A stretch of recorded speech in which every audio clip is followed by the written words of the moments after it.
inicialmente agradecendo aí a presença de vocês, dos professores, e deles, é claro, né, que vieram com tanto interesse em mostrar para vocês sobre a pesquisa, divulgar como é que ela é feita. Para nós, nessa área de transportes, ela é extremamente importante.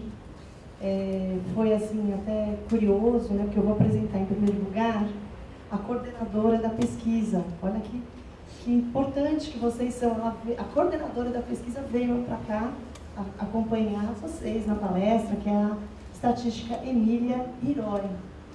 E foi assim com muita felicidade que eu estou vendo aqui hoje, o professor Ricardo também.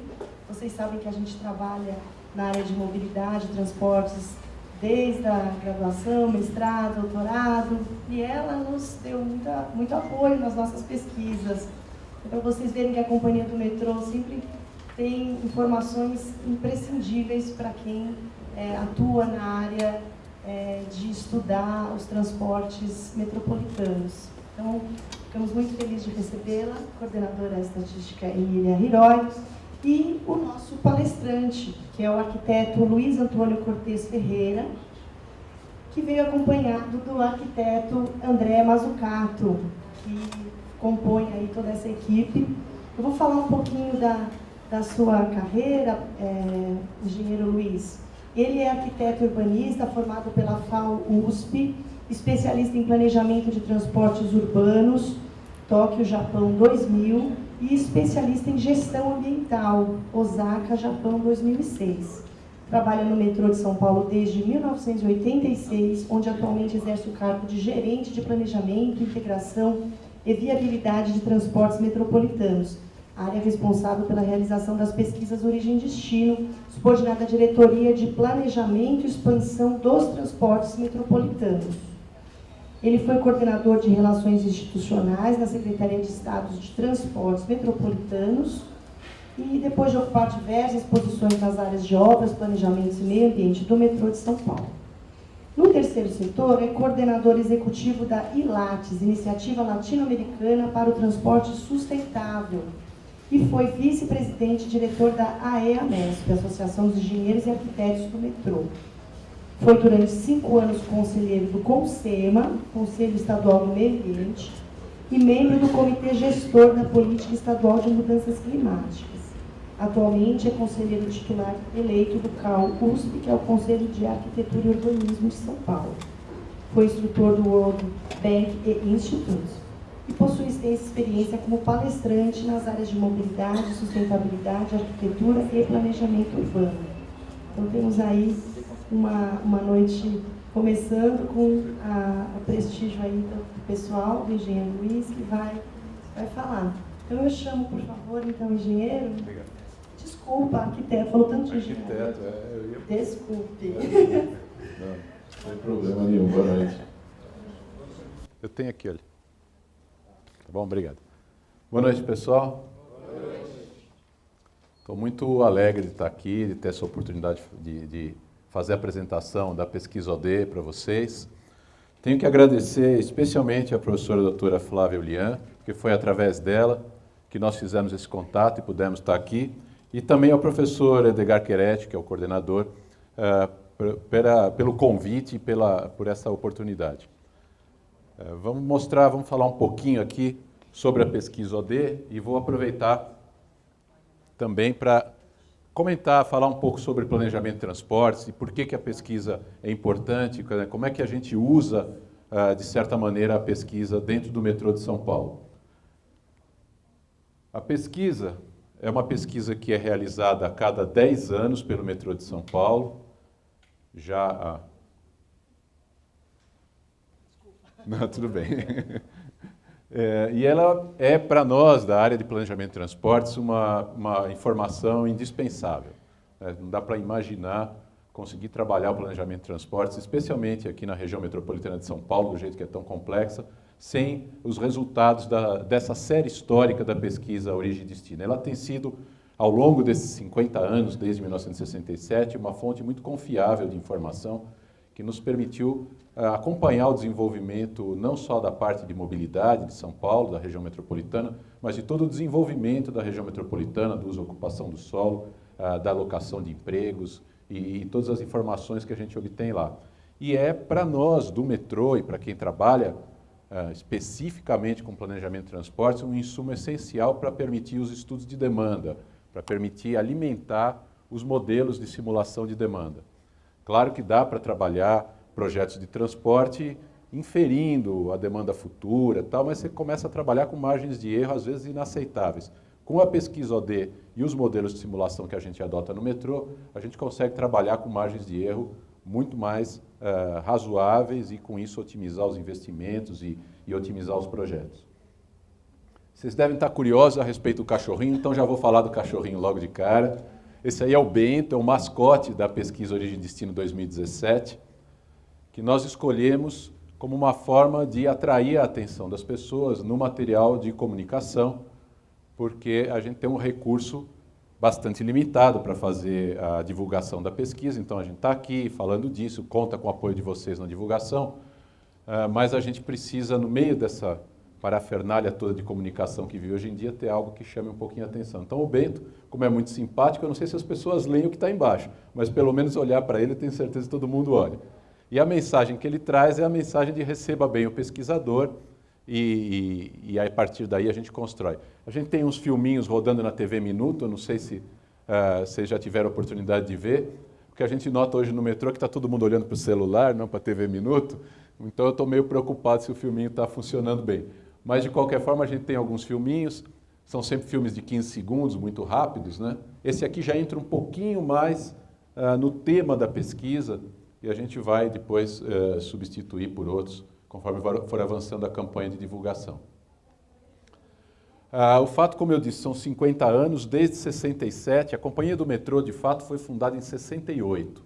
Em 67 ainda era o grupo de planejamento que antecedeu a criação da empresa, mas já em 67 foi feita, aí como embrião da Companhia do Metrô, foi feita a primeira pesquisa Origem e Destino, e depois, a partir daí, a cada 10 anos, a gente nunca deixou de fazer, felizmente. E com isso construiu essa série histórica tão importante.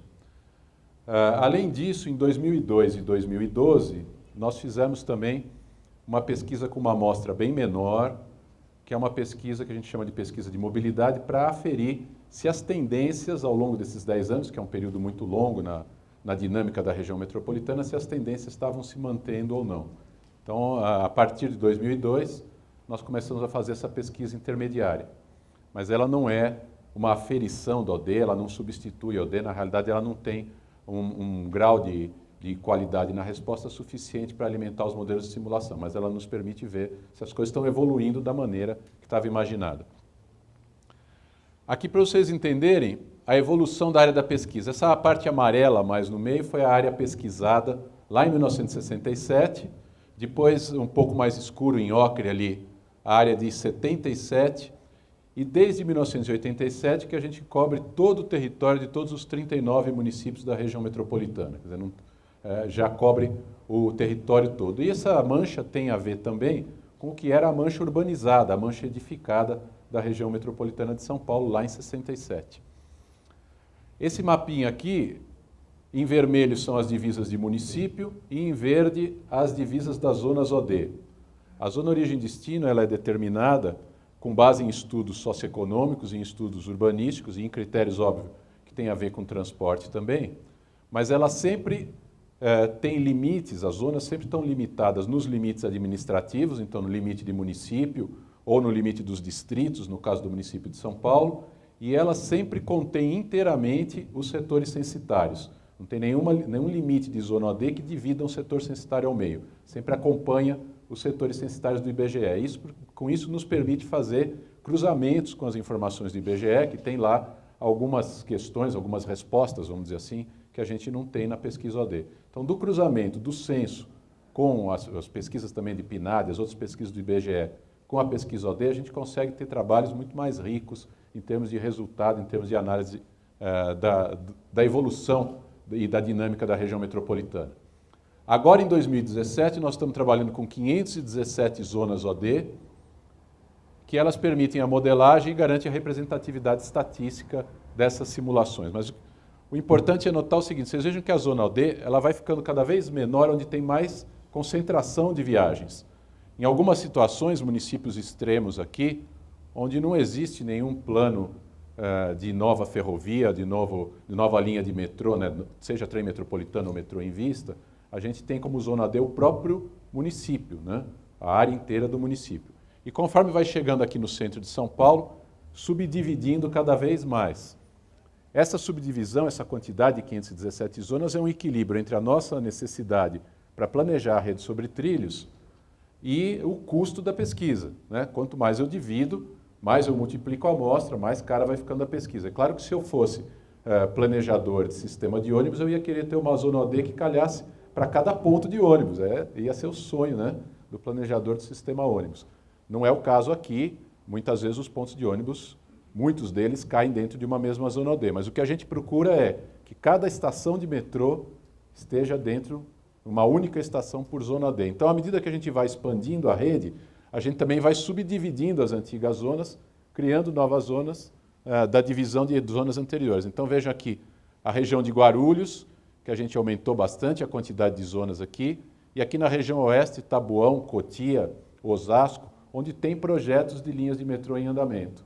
Então, para 2017, a gente já criou divisões, quer dizer, novas zonas OD a partir da divisão das anteriores, para poder ter mais precisão nas simulações. E isso vai acontecer naturalmente com a evolução da rede.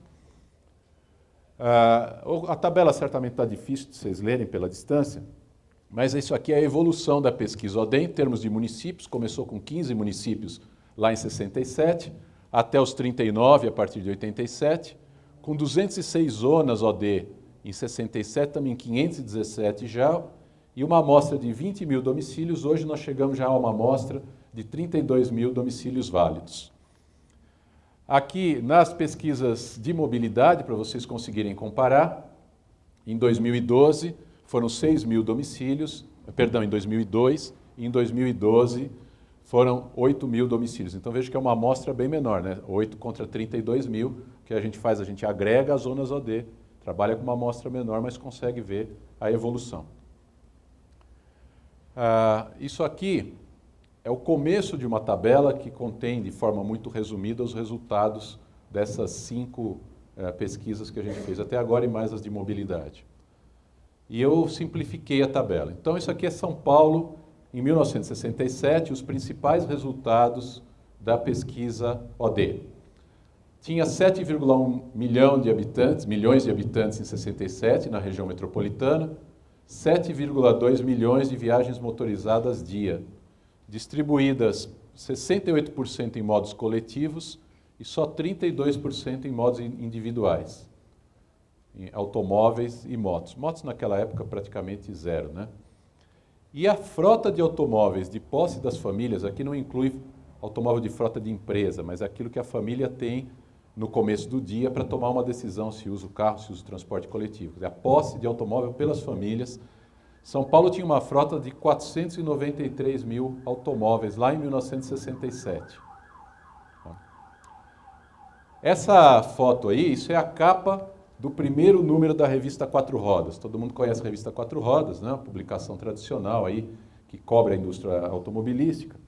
E o primeiro número da revista Quatro Rodas foi publicado em agosto de 1960. Estão todos disponíveis lá no site da Editora Abril. Além desse carro bacana aí, bonito, que eu gostaria de ter um desses hoje, que já é de museu, né? Mas eu nasci também em agosto de 60, então eu já estou entrando para o museu também. Mas lá dentro tem algumas coisas interessantes. E tem essa página dupla aí que dá a frota de automóveis no mundo todo, país por país. É curiosíssimo olhar essa tabela aí. Então, lá em 1960, o Brasil tinha 480 mil automóveis. Vocês vejam que em 67, São Paulo já tinha mais do que isso em número de automóveis. Sem falar em motocicletas. Olha o que está acontecendo com as motocicletas. Em 70, isso é dado do Denatran, tinha 62 mil motos no Brasil inteiro. 62 mil motos provavelmente era moto de Playboy, né? Aquelas motos bacanas, tal, que o cara usa no fim de semana. Ninguém usava moto como meio de transporte, não era expressivo, 62 mil no país todo. Em 2015, nós já chegamos a 20 milhões de motos no país, 1 milhão de motocicletas aqui na cidade de São Paulo, 1,6 milhões mais ou menos, um pouquinho mais, somando os 39 municípios, quer dizer, 600 mil motos nos domicílios vizinhos a São Paulo. Essa é a realidade que a gente tem hoje, isso tem uma influência muito grande na mobilidade. Mas vamos ver a evolução aqui, olha. Em 2012, dos 7 milhões, nós passamos para 20 milhões de habitantes na região metropolitana. Um total de 9,8 milhões de empregos. Lá em 67, a pesquisa não identificou empregos, não mapeou empregos e também não mapeou viagens a pé, viagens não motorizadas. Isso só foi feito a partir de 77, por isso que eu pus essa coluna no meio aqui. 77, portanto, a gente tinha 10,3 milhões de habitantes, 3,8 de empregos. A gente dobrou o número de habitantes em São Paulo e triplicou praticamente o número de empregos. Isso tem uma consequência muito grande na renda e também no total de viagens. Então veja aqui que a gente pulou nas viagens motorizadas de 7,2 para 29, quase 30 milhões de viagens motorizadas. No total de viagens, que aqui inclui as viagens a pé, 43,7, praticamente 44 milhões de viagens dia na região metropolitana de São Paulo. E a evolução da frota aqui embaixo era de 490 mil para 4 milhões 250 mil automóveis, aqui não conta motos, só automóveis, né? Fora as motos. E com isso, uma distribuição, um reequilíbrio entre a divisão modo coletivo e modo privado, que foi os modos individuais cada vez crescendo mais nessa participação do total de viagens motorizadas. Então, olha aqui, a divisão, isso aqui é um gráfico, é uma síntese, né, uma tabela muito sintética de um resultado da pesquisa ODE. Isso é do resultado da pesquisa de mobilidade 2012. Dos 43,7 milhões de viagens, 29,7 eram motorizadas, 14 milhões não motorizadas. Dessas não motorizadas, praticamente tudo viagens a pé, só 300 mil viagens de bicicleta dia. Quer dizer, nós estamos imaginando que agora a gente vai ver um crescimento percentual muito importante das viagens de bicicleta, mas em relação ao total ainda vai ser muito, muito pouco, né? Ainda não vai dar uma porcentagem expressiva do total de viagens. Na parte de viagens motorizadas, uma predominância não muito grande do transporte coletivo, com 16,1, contra 13,6 de viagens por veículos, 13,6 milhões de viagens por veículos particulares, isso em 2012. E aí resulta esse gráfico aqui, que como a gente tem a série histórica das pesquisas, a gente consegue ver a evolução. E olha o que aconteceu em São Paulo. O transporte individual, aqui a porcentagem das viagens motorizadas por modos individuais, está pintado em azul. E em vermelho representado o transporte coletivo. E veja que aqui em 2002 já tinha mais viagens por transporte individual do que por transporte coletivo. Uma série de medidas de políticas públicas aí na área de transportes importantes levaram a reverter essa tendência. Então a gente voltou a ter uma predominância do transporte coletivo, mas veja que aqui nesses 5 anos de 7 para 12, está querendo voltar ao desenho anterior, né? Então vamos ver o que vai acontecer em 2017, como é que isso vai se mostrar. Mostra um acerto de políticas públicas, mas vamos ver se a continuidade delas foi suficiente para manter essa reversão da tendência histórica. A maioria das cidades de renda alta tem uma participação muito grande do transporte individual no mundo, né? Quanto mais cresce a renda, mais cresce o uso de automóvel. Raras são as exceções. A maior parte das exceções nas cidades europeias, Japão especialmente, Tóquio, né, que tem lá 35 milhões de habitantes na região metropolitana, tem só 25% do total de viagens motorizadas feitas por automóvel.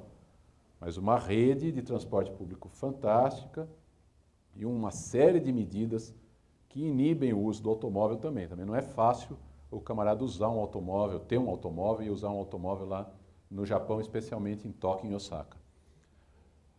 Aqui no Brasil, a gente segue o modelo americano. Para vocês terem ideia, lá em Los Angeles, que é a cidade do automóvel, né, a cidade que tentou resolver os problemas de mobilidade só com automóvel, eles têm hoje um pouco menos de 2% do total de viagens motorizadas feita com modo coletivo.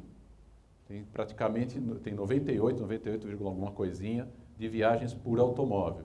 E o que acontece lá é que o modo coletivo termina não tendo nem abrangência territorial, então a pessoa é obrigada a usar o automóvel porque não tem ônibus na porta, não tem, ainda que eles tenham lá metrô e um sistema de VLTs e corredores de ônibus, mas não é nem de longe suficiente. Mas vamos voltar um pouquinho aqui para entender essa evolução da região metropolitana. Alguém sabe dizer onde essa foto consegue identificar? Ó, isso aqui eu vou dar uma dica. É um bonde movido a burros, aí, puxado a burros. Exatamente, Viaduto do Chá. Viaduto do Chá lá em 1880. Né? São Paulo teve o primeiro bonde, né, as primeiras linhas de bonde puxadas a burros, em 1872. Em 1909, começaram os bondes elétricos. Isso aqui é a planta de São Paulo em 1900. Ó, vou chutar que nós estamos aqui, por aqui assim, ó, já fora do mapa, caindo fora da área urbanizada. Esse ponto que nós estamos hoje. Se olhar com cuidado, vocês vão ver que Antônio de Barros aparece aí, ou parece, mas é meia dúzia de quadras aqui na região, nada além disso, um loteamento ainda muito pequeno.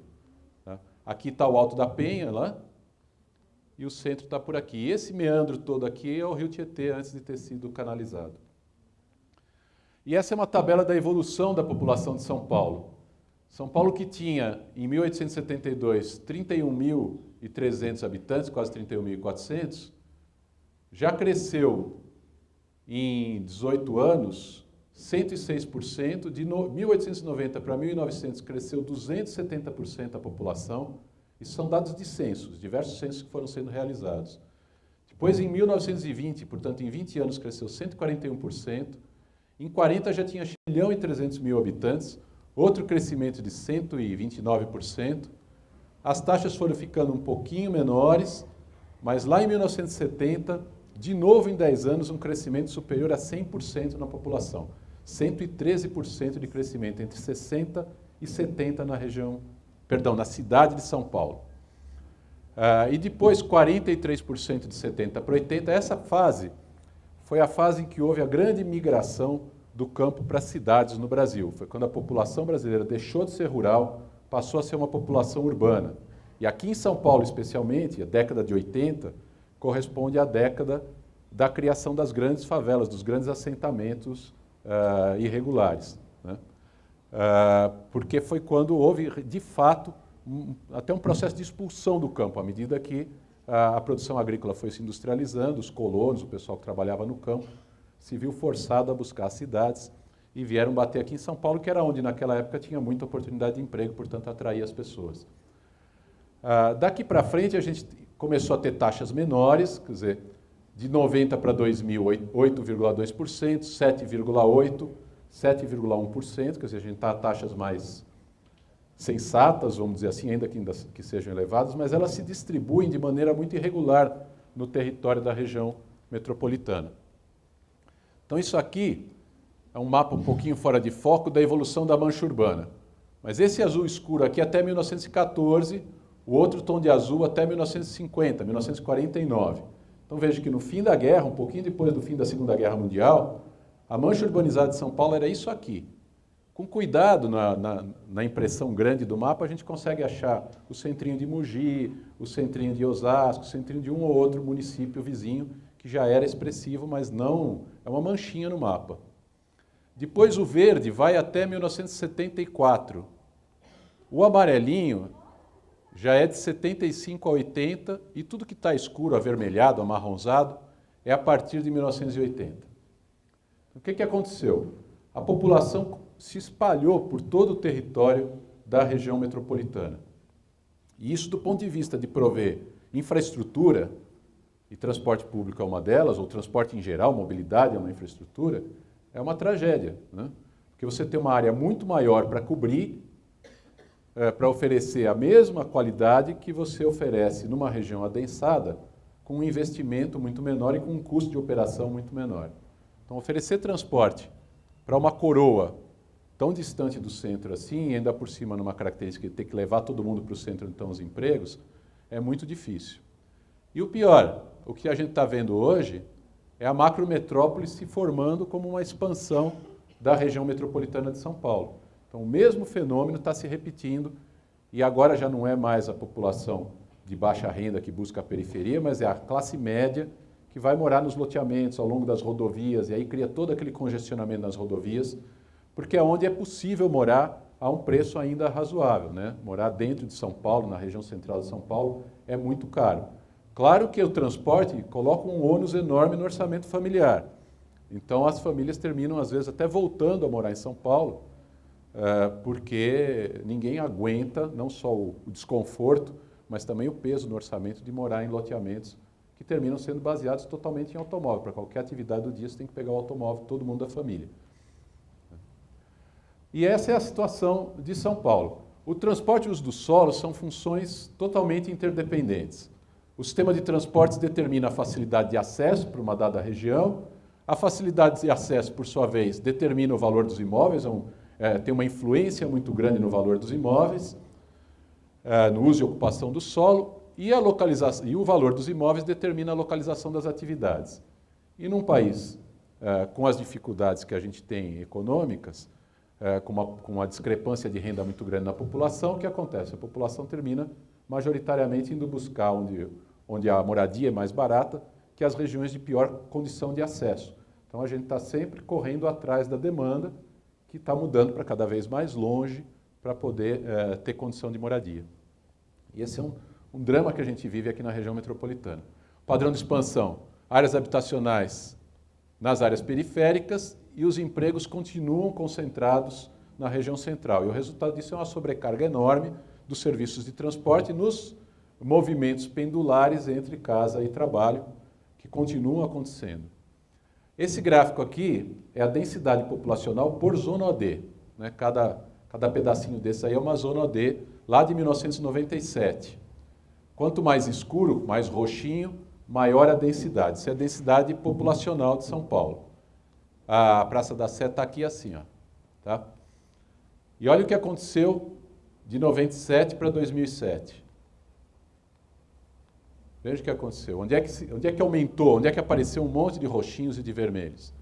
Já numa coroa periférica, né? E continua acontecendo isso, cada vez mais distante. E isso aqui é a variação da densidade populacional. Quanto mais escuro, mais variou a densidade populacional. Não quer dizer que numericamente seja expressiva, que nem a história da bicicleta, mas é onde cresceu mais a quantidade de pessoas morando em relação ao período anterior. E olha aqui, ó, é na coroa mais periférica que vem acontecendo essa variação. Então, apesar da gente estar com taxas de crescimento aí de 7%, 8% por década, né, a cada década, de verdade a gente enfrenta aqui uma queda de população na região mais central e uma expulsão da população para as regiões mais periféricas. E como a área é π vezes r ao quadrado, vocês conhecem bem essa fórmula, você começa a ter r ao quadrado de área para ofertar transporte público. Então fica muito mais complicado, muito mais caro, tanto prover a infraestrutura quanto manter o serviço operando. Isso aqui é a densidade de empregos lá em 1997, perdão, em 1997. Densidade de empregos, Praça da Sé está aqui, vejam que estende aqui em direção à Avenida Paulista, né, ao centro expandido, e aqui já em 2007. Então olha a diferença aqui, onde cresceu? Ao longo da Marginal Tietê, aqui já começa a aparecer Tatuapé, né, como uma região densa, e lá embaixo na Berrini, Marginal Pinheiros, região de Santo Amaro, que é para onde de fato está crescendo o centro expandido.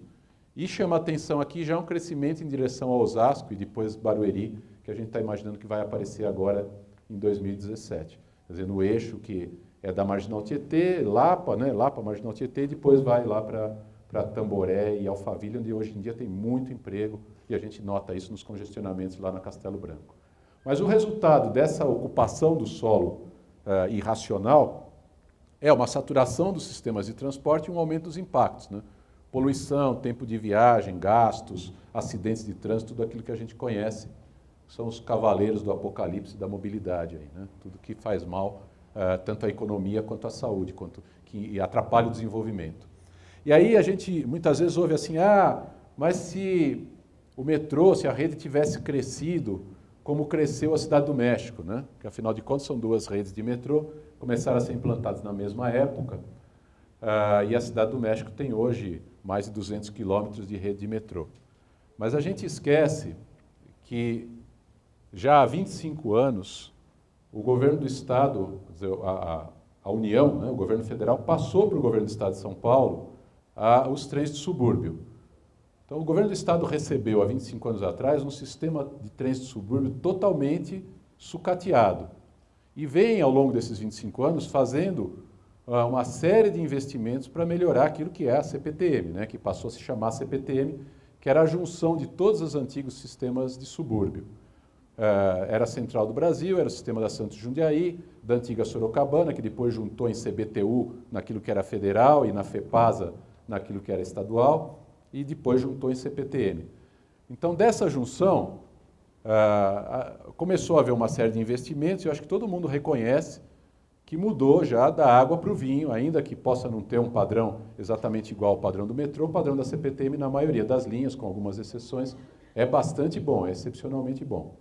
Melhoraram as estações, melhorou principalmente o material rodante, chama muito a atenção. Desde 2007, houve uma aceleração nessa modernização da CPTM muito importante. Então, o resultado, se a gente soma aquela rede sobre trilhos, operada pela CPTM, com aquela operada pelo metrô e a operada pelo parceiro privado, que é a Via 4, a linha 4, a gente tem um sistema com tarifa única, que a pessoa entra em qualquer estação, sai do outro lado da cidade, anda 80 quilômetros, em outros municípios, inclusive, sem pagar uma tarifa extra. Portanto, um sistema totalmente integrado que a gente pode considerar como um sistema único. Se a gente olhar dessa maneira, na cidade de São Paulo, a gente tem 210 quilômetros de linha sobre trilhos e na região metropolitana, 335 quilômetros de linha sobre trilhos. Portanto, um sistema de transporte que, se a gente fizer a relação entre a extensão da rede e milhões de passageiros e o tamanho da população, então uma relação de extensão por milhão de habitantes, a gente tem um número aqui muito parecido com o número de Paris. Paris tem esse índice em 19,7 e o índice na cidade de São Paulo 17,4 e na região metropolitana 17,0. E aí a comparação com a cidade do México é muito negativa para o México, que tem 200 quilômetros de linha, mas um índice de 9,6. Então a gente precisa prestar muita atenção, porque às vezes para fazer ataques, né, na imprensa acontece muito de usar esse dado, mas a gente tem que olhar que o sistema já está planejado e operado para ser um sistema único, né? Ainda que tudo possa melhorar bastante, mas já é um sistema bastante bom. E aí a gente fala, puxa, mas é suficiente, né? O cara está falando isso, mas é só olhar para a rua que a gente vê os congestionamentos, vê as dificuldades aí para quem depende só do ônibus, não tem uma linha de trilhos perto de casa. E aí eu vou mostrar essas manchas aqui, e não é teste psicotécnico não, vocês não precisam se preocupar, vocês vão entender. Isso aqui é um estudo muito interessante que comparou duas cidades com população similar, né? E essas manchas são as manchas urbanizadas de cada uma dessas duas cidades. Em azul, a cidade de Atlanta, que tinha lá em 1990 2,5 milhões de habitantes. E em laranja, em amarelo, a cidade de Barcelona, com 2,8 milhões de habitantes. E na mesma escala, a área ocupada pelas manchas urbanizadas. Então, Atlanta é uma cidade americana, totalmente baseada em automóvel, com densidade de ocupação muito baixa. Ou seja, São Paulo, modelo que nós estamos copiando aqui no Brasil. E Barcelona com uma densidade bastante elevada, uma cidade planejada, com muito cuidado para não permitir a expansão da mancha urbana. E o que isso significa em termos de transporte? Lá em Barcelona, 60% da população está a 600 metros de uma estação de metrô. Eles têm lá uma rede de 123 quilômetros de linha, 156 estações em Barcelona. Em Atlanta, que também tem metrô, tem 77 quilômetros de linha de metrô, para oferecer essa mesma acessibilidade de Barcelona, seria preciso fazer uma rede de 3.400 quilômetros de metrô. Entenderam a diferença, sim? O que é uma cidade adensada, e Barcelona, eu duvido que alguém diga que Barcelona é uma cidade ruim de morar, uma cidade excelente, todo mundo gosta, todo mundo ama, todo mundo queria estar morando lá. E consegue equacionar a mobilidade de uma forma racional, porque tem um uso do solo também adequado, também racional. Só que nós estamos copiando, aqui no Brasil, e não é só em São Paulo, esse modelo, que é o modelo do espraiamento, né? O modelo dos condomínios fechados, que nos Estados Unidos chamam de Master Planned Communities, né? Nome bonito para falar condomínio fechado. Esse é o nosso modelo brasileiro. Então é muito difícil prover transporte adequado, só baseado em sistemas sobre trilhos, por conta dessa característica que a gente tem. Mas a gente precisa o quê? No planejamento do sistema de transportes, acompanhar o que está acontecendo. A gente não tem nenhuma gestão sobre o uso do solo, isso é atribuição dos municípios, mas a gente tem que saber o que está acontecendo para poder fazer o planejamento mais adequado. E a pesquisa OD é fundamental nisso. Então vamos falar um pouquinho o que é uma pesquisa OD, mas antes eu vou falar uma coisa que talvez vocês saibam por estarem no curso de transporte, mas é bom esclarecer o jargão. O que a gente chama de viagem no jargão de planejamento de transportes? É o deslocamento de uma pessoa entre dois pontos, um ponto de origem e um ponto de destino, que é feito por um motivo específico e pode utilizar um ou mais modos. Quer dizer, eu posso usar um único modo, peguei a moto, saí da origem, cheguei no destino, ou posso caminhar, pegar a bicicleta, trocar pelo ônibus, trocar pelo metrô, mas o que importa é, o que a gente chama de viagem, é o deslocamento entre a origem e o destino. E a pesquisa OD mapeia exatamente as viagens, né, os deslocamentos. Então, o que é a pesquisa?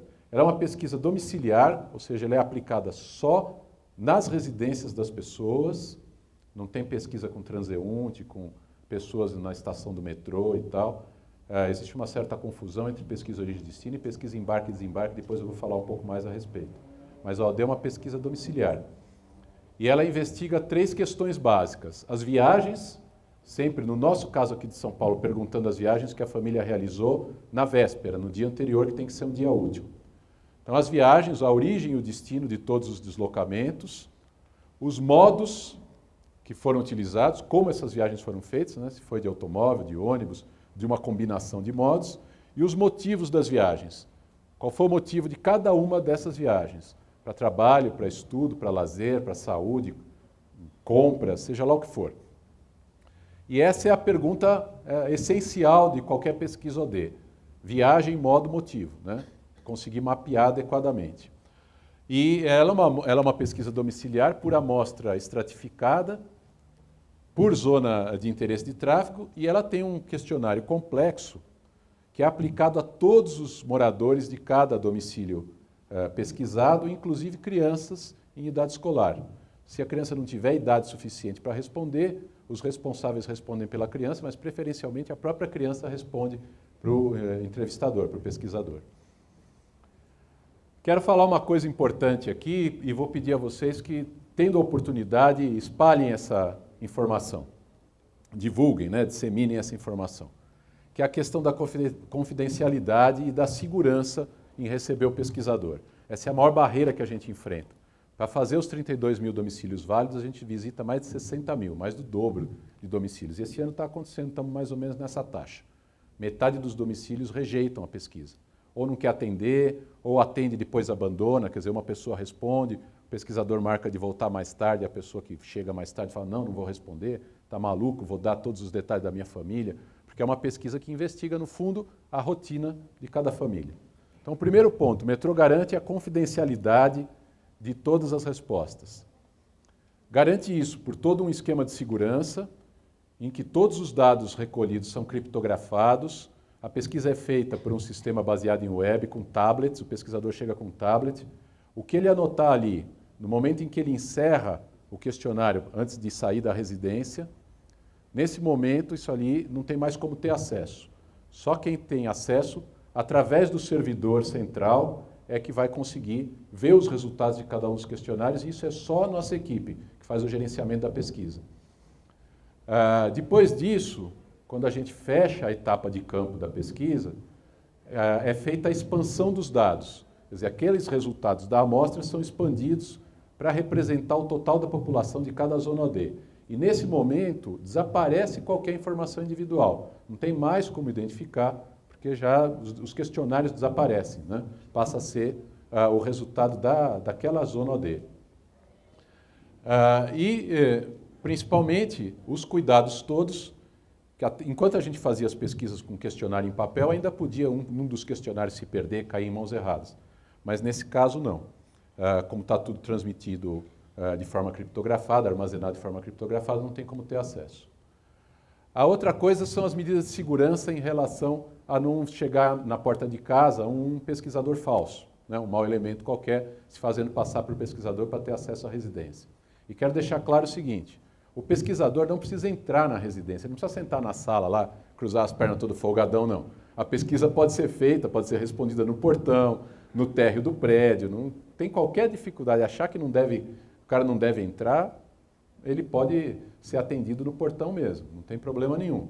O importante é que todos os moradores possam responder o questionário que lhe cabe. Primeira coisa, o domicílio que foi sorteado para ser investigado, o pesquisador só vai ao domicílio depois que chegou uma carta a esse domicílio. A gente está tendo alguma dificuldade com o correio aí, que o correio anda atrasando, mas de qualquer forma chega uma carta. Essa carta não chega nominal, porque a gente não mantém banco de dados com os nomes das pessoas, a gente só tem os endereços. Não tem o nome, não interessa saber o nome exatamente para garantir a confidencialidade e que seja anônima a resposta. Então chega lá, endereço tal, num impresso, eu ia trazer aqui para mostrar a vocês, mas a Emília fica brava quando eu mostro, que ela disse que eu quebro a segurança. De verdade eu esqueci, mas não tem problema. Mas é um impresso que parece um impresso de segurança, assim, um extrato bancário, um extrato de fundo de garantia, todo com o simbolinho do metrô, endereçado só ao endereço, quer dizer, rua tal, número tal, apartamento tal, se for o caso de um apartamento, né? E ali dentro é uma carta assinada pelo presidente do metrô com todas as instruções de segurança.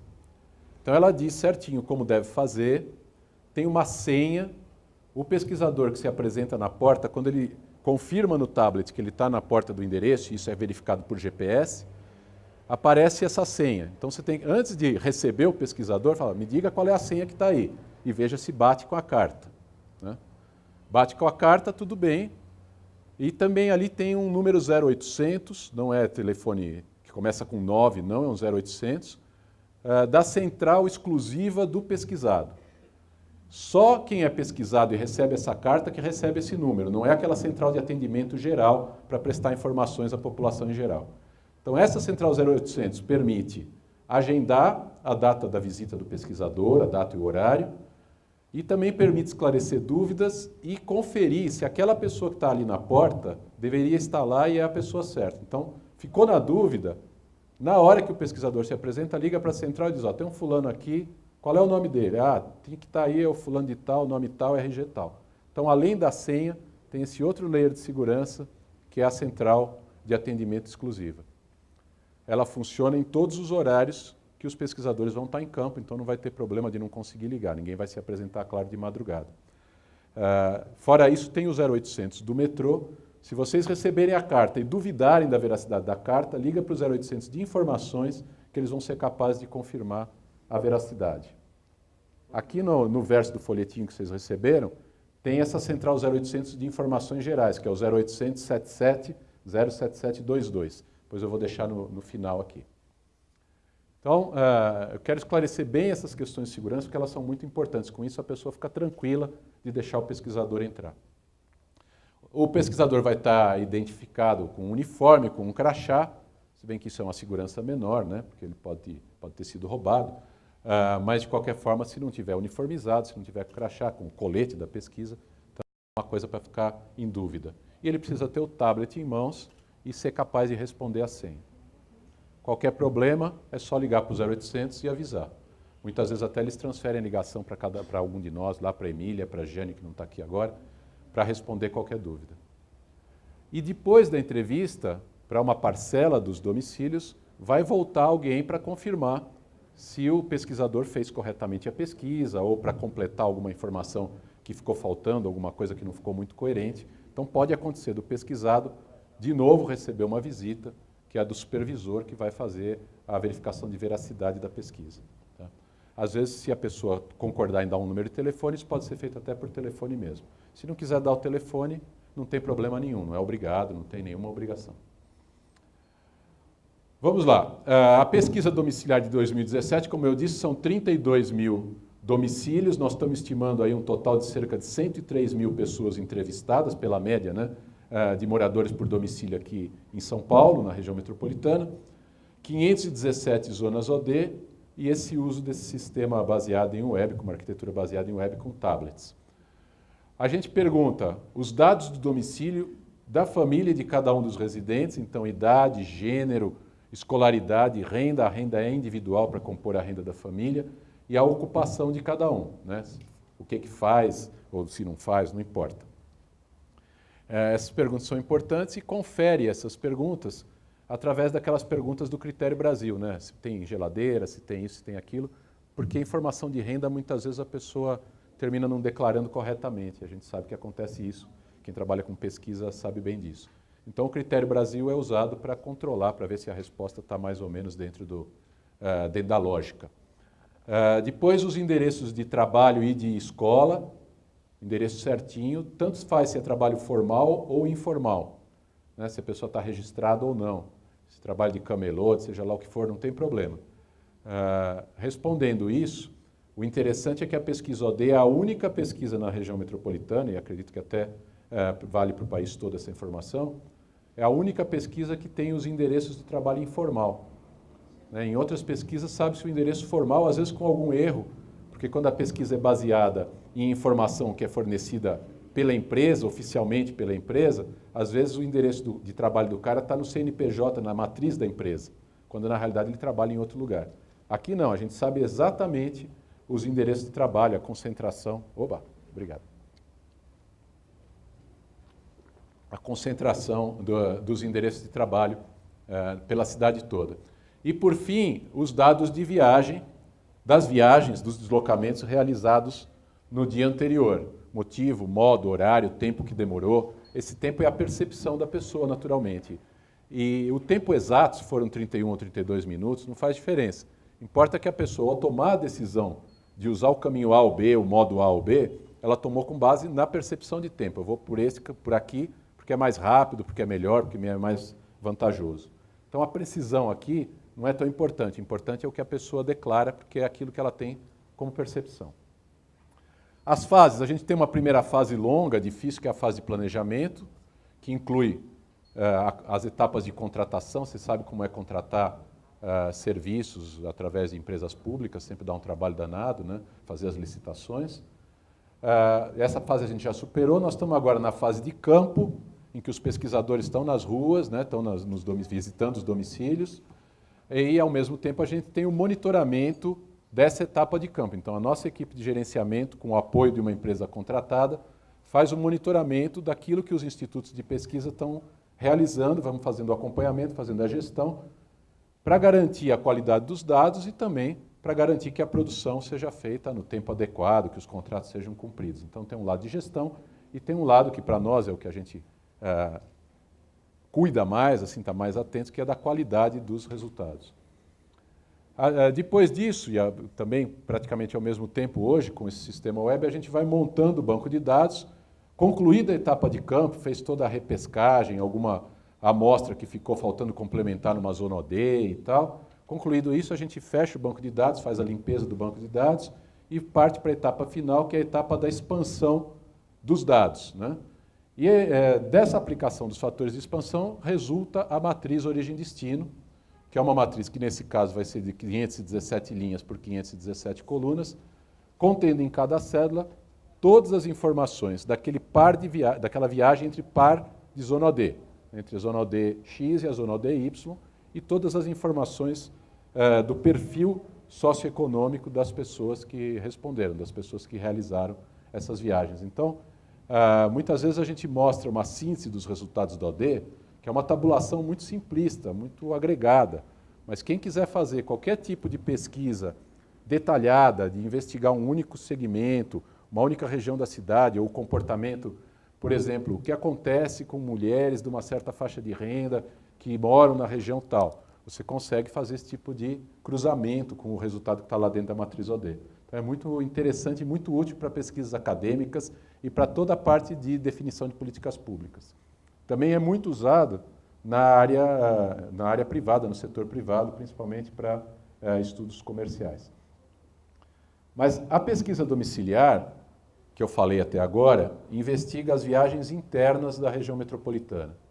Mas tem muitas viagens, no caso da região metropolitana de São Paulo, que tem ou origem ou destino fora dos 39 municípios, né? Pessoal que vem de Campinas, que vem de Santos, que vem de outros municípios. Então, a gente tem uma outra pesquisa que é feita em paralelo, também está em andamento, que é a pesquisa na linha de contorno. E a pesquisa na linha de contorno permite identificar essas viagens que têm origem ou destino fora de São Paulo, e também as viagens que só cruzam a região metropolitana. O cara vem de Campinas para Santos, está onerando o sistema viário, então vai influenciar no modelo de simulação, porque vai influenciar na velocidade do sistema viário, mas não tem nenhum interesse na região metropolitana de São Paulo, só está usando como caminho. Isso também é investigado na pesquisa de linha de contorno. Duas pesquisas paralelas.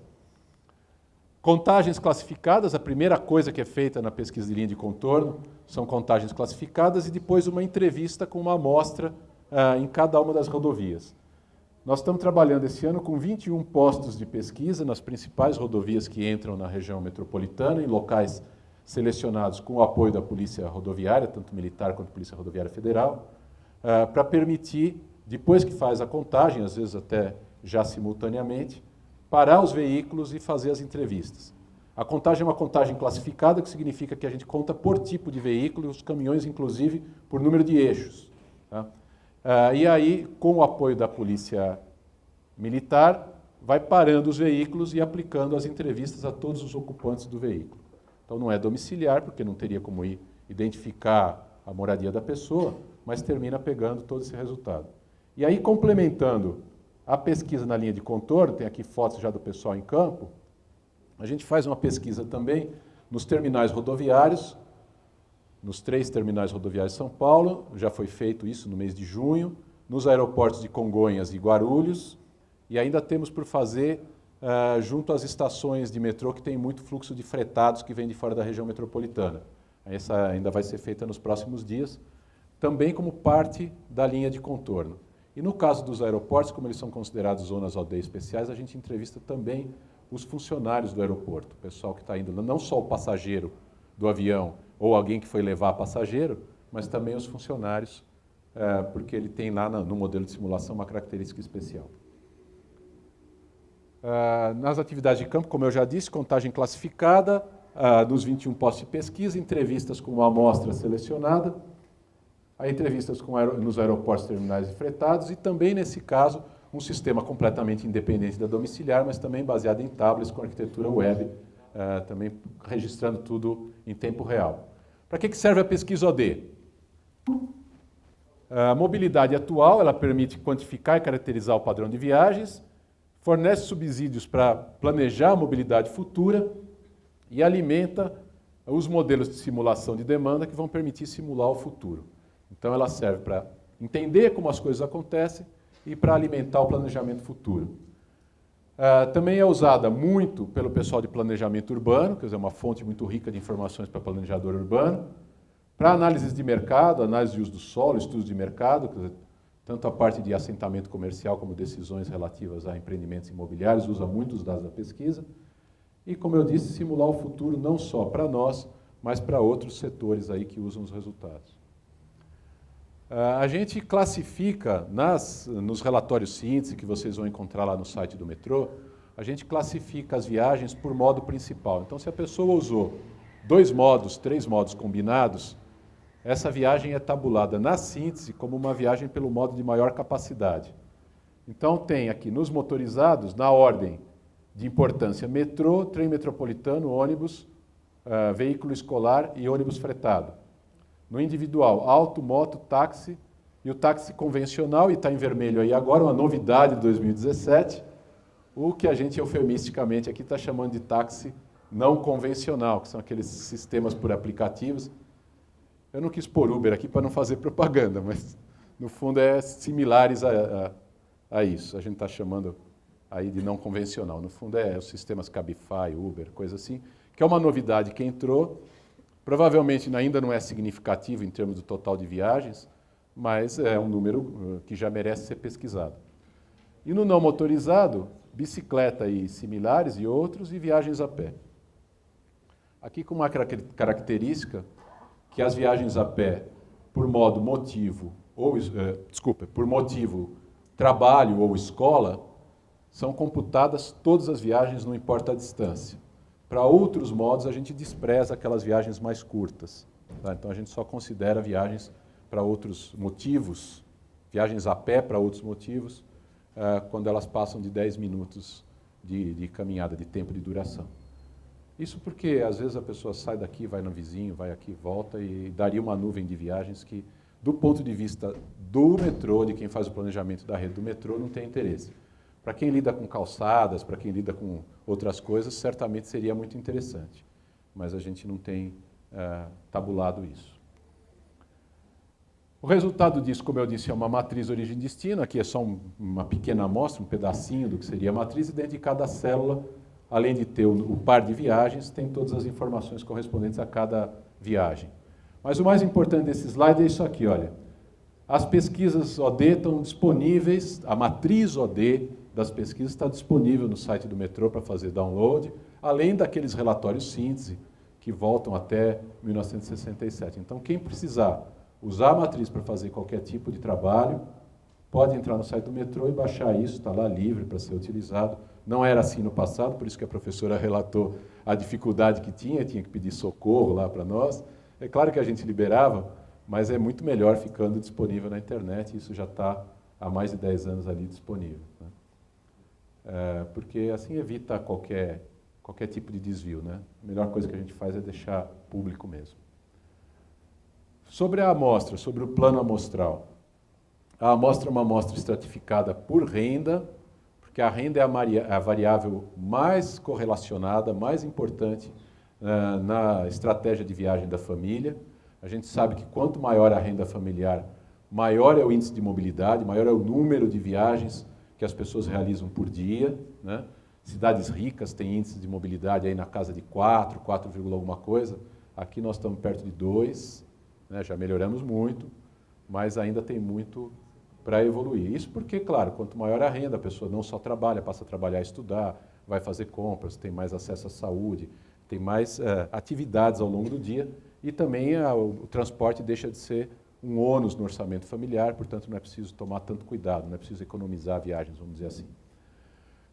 E a estratificada, porque a estratificação reduz o tamanho da amostra. A gente poderia fazer por sorteio simples, mas ia ter que ter uma amostra muito maior, portanto um custo muito maior. Então a estratificação dá trabalho, mas é para reduzir o tamanho da amostra.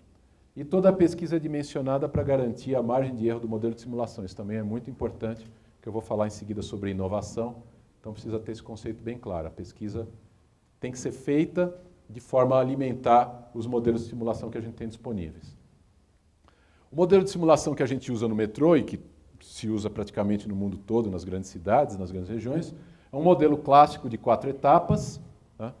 E a gente usa no metrô um software que é baseado nesse modelo clássico de 4 etapas, chama-se EME, é um software especializado, desenvolvido no Canadá. Tem outros no mercado, mas esse EME é o dominante. Mais de metade das grandes regiões metropolitanas usa o EME, que já está na versão 4.3.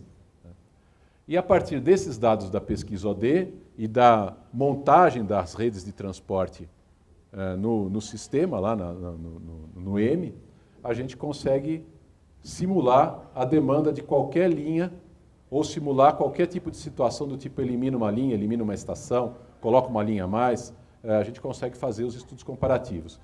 E junto com a calibragem do modelo, né, a nova rede de transporte e a calibragem que a gente faz a cada 10 anos, depois que conclui a pesquisa OD, a gente também faz uma projeção de cenários socioeconômicos para os próximos 20 anos.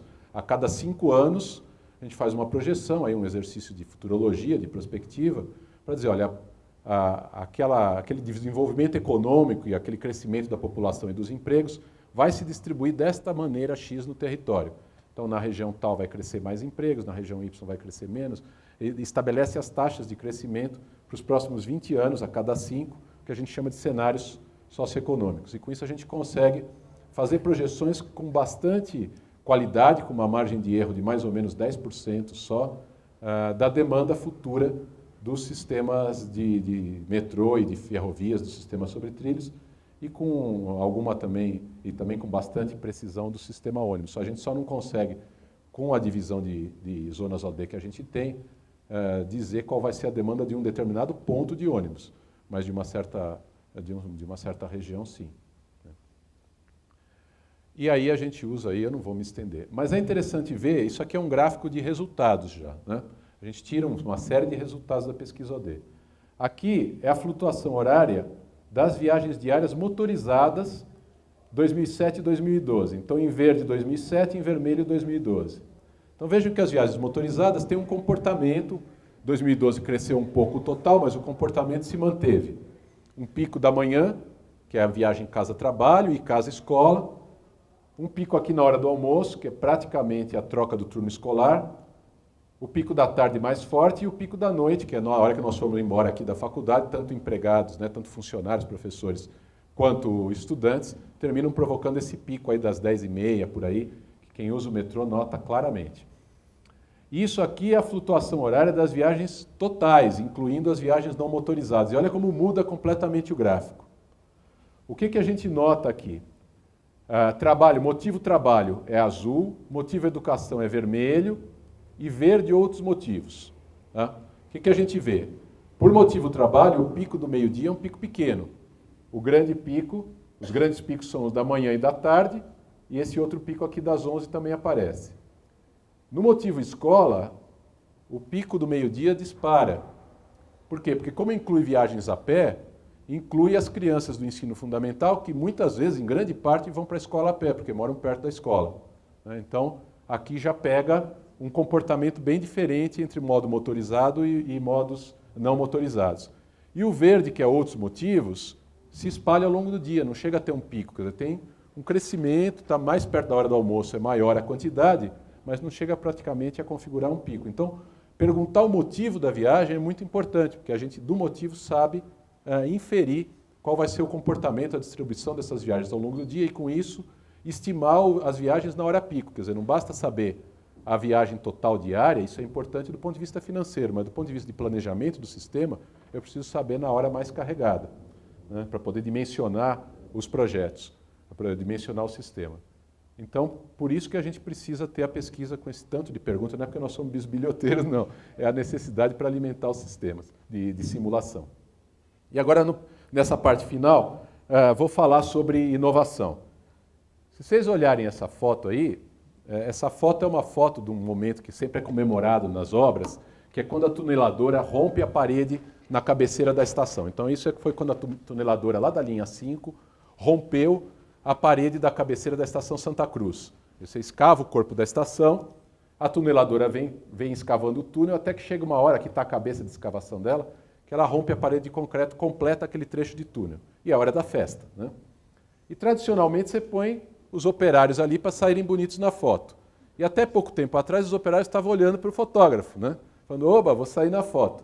E olha, presta atenção nessa foto aí, não sei se vocês conseguem ver. Está todo mundo de costas, já não está mais nem aí para o fotógrafo, com o celular na mão, filmando. Todo mundo com o smartphone na mão, filmando.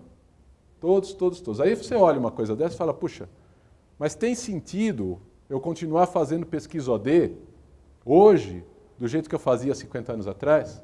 Usando a mesma metodologia? Sim, nós fizemos uma inovação muito grande com esse sistema baseado em web. É uma grande inovação já que a gente introduziu agora em 2017. Permitiu melhorar muito o controle de qualidade dos dados, a gestão da produtividade. Então nós estamos muito contentes com isso e principalmente permitiu melhorar muito a segurança das informações, né? A confidencialidade e a segurança do entrevistado. Mas continua sendo uma pesquisa feita nos moldes tradicionais. Aquilo, o slide anterior era a arquitetura do sistema, isso aqui é o ciclo do questionário. Então, desde o momento da programação, vai lá para a empresa, passa na mão do pesquisador, vai, até que chega aqui no final, ele é aceito pelo metrô e, portanto, libera o pagamento daquele questionário para o Instituto de Pesquisa e, por consequência, para o pesquisador também. Então, tem todo um ciclo de controle de qualidade que ficou muito facilitado por essa inovação do sistema baseado em web. Mas o que nós estamos falando aqui não é isso. A gente fala, bom, eu tenho um celular no bolso, que muitas vezes pergunta, você chegou no trabalho, né? Ele é capaz de adivinhar que eu cheguei no trabalho. Cara, eu vou todo dia no meu horário para aquele lugar, por inferência é o meu local de trabalho. E esse tal desse Big Data, né?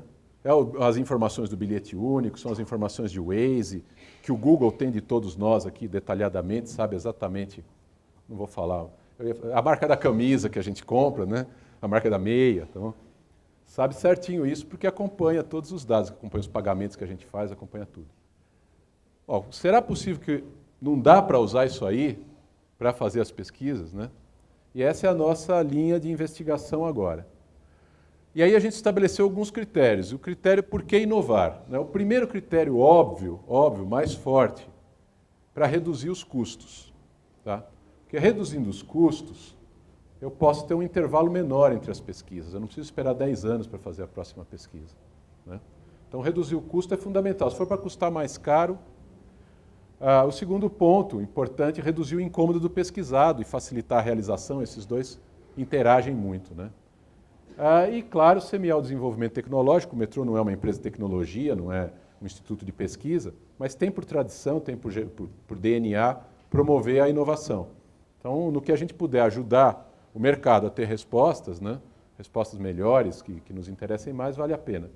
Então, com o apoio do Banco Mundial, nós estamos nesse módulo de inovação. Mas tem algumas coisas importantes. Acabei de mostrar, a série histórica é muito importante. Jogar fora a série histórica em troca de uma nova tecnologia é algo que a gente deve evitar a todo custo. Né? Então, o primeiro ponto é manter a série histórica. O segundo ponto é que a maneira de pesquisar tem que ser capaz de alimentar os sistemas de simulação. Eu não posso inventar uma pesquisa completamente diferente e depois não ter o que fazer com o simulador. Eu preciso ter os dados que alimentem o simulador. E aí a gente percebeu que na atual realidade da tecnologia, com base em diversas investigações que a gente fez, dificilmente a gente vai conseguir um sistema que troque totalmente a pesquisa. Mas talvez consiga desenvolver algo que facilite chegar a algumas camadas da população. Eu mostrei a foto lá, um monte de gente com o celular na mão, mas a gente pesquisa os 39 municípios, tudo quanto é faixa de renda, tudo quanto é faixa etária. Como é que eu vou esperar que uma criança caminhe por aí com um smartphone no bolso, interagindo com a pesquisa, para a gente ter todas as informações? Não consigo imaginar isso, não vai acontecer. É a mesma coisa idosos, quando a renda é muito baixa, a gente chega aí entrevistar pessoas que moram em chácaras na região metropolitana. Né? Já chegamos até, vai acontecer lá na região sul, tem aldeias indígenas. Isso tudo vai colocar uma barreira, né, ou cultural, ou econômica, ou etária, a uma solução ampla, por exemplo, baseada em smartphone, que é o que hoje em dia parece ser a tecnologia assim, mais factível. Né?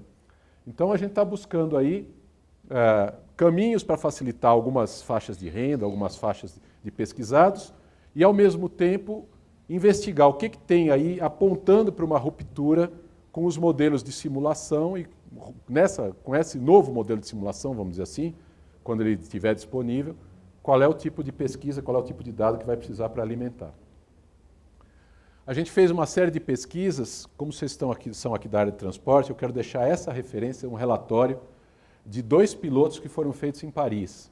Esse documento é muito interessante pela qualidade do relatório. Né? Relata como foi feito, quais foram as dificuldades, quais foram os prós e os contras. Né? Então é bem legal de conhecer esse documento que está aí. Tem outros lugares que fizeram, não muitos no mundo, sempre pilotos. Né? Tem só 2 casos que a gente conseguiu identificar de cidades que fizeram a pesquisa só baseada em GPS. Em Sydney, na Austrália, e onde que é nos Estados Unidos? Desculpa, Cincinnati. Em Cincinnati também. Mas com amostras pequenas de 3, 4 mil domicílios só. O que é importante? Que às vezes a gente ouve muita confusão aí. Não dá para confundir pesquisa origem-destino com pesquisa embarque e desembarque. OD não é ED. Embarque e desembarque é uma pesquisa muito importante para o planejamento operacional dos sistemas. Saber em que ponto o passageiro sobe, em que ponto ele desce, né, como é que ele se comporta quando está dentro do sistema de transporte público, é muito importante para o operador. Mas não é pesquisa origem e destino, porque eu não sei qual é o endereço de origem, eu não sei a viagem que ele fez, a parte da viagem que ele fez antes, eu não sei a que ele fará depois, não sei o motivo e não sei qual é o destino. Algumas coisas até você pode inferir a partir de uma massa de dados grande, mas você vai sempre ficar com uma margem de erro muito grande. Então não dá para confundir ED com OD. E a ED não vai nunca pegar a pessoa que não viaja, a pessoa que só viaja a pé, a pessoa que só viaja de automóvel, ela só vai pegar transporte público. Portanto, aquela faixa de renda, aquela faixa de idade, né, de ocupação que usa transporte público. Aqui, no penúltimo slide, nós vamos, com o financiamento do Banco Mundial, com o apoio do Banco Mundial, fazer uma contratação de inovação, uma etapa de inovação, um módulo de inovação na pesquisa, que passa por um workshop de apresentação de consultoras. Então, nós vamos trazer gente de fora, convidar o pessoal do mercado, inclusive fazer por teleconferência, para quem não puder viajar para o Brasil, viajar para São Paulo, fazer uma sessão em que cada empresa, cada pesquisador tem a oportunidade de, por 15, 20 minutos, apresentar aquilo que está fazendo, aquilo que tem disponível. Dizer, olha, sou da empresa tal, tenho tal coisa, fiz assim, fiz assado. Ou sou do Instituto de Pesquisa tal e estamos investigando tal linha de pesquisa.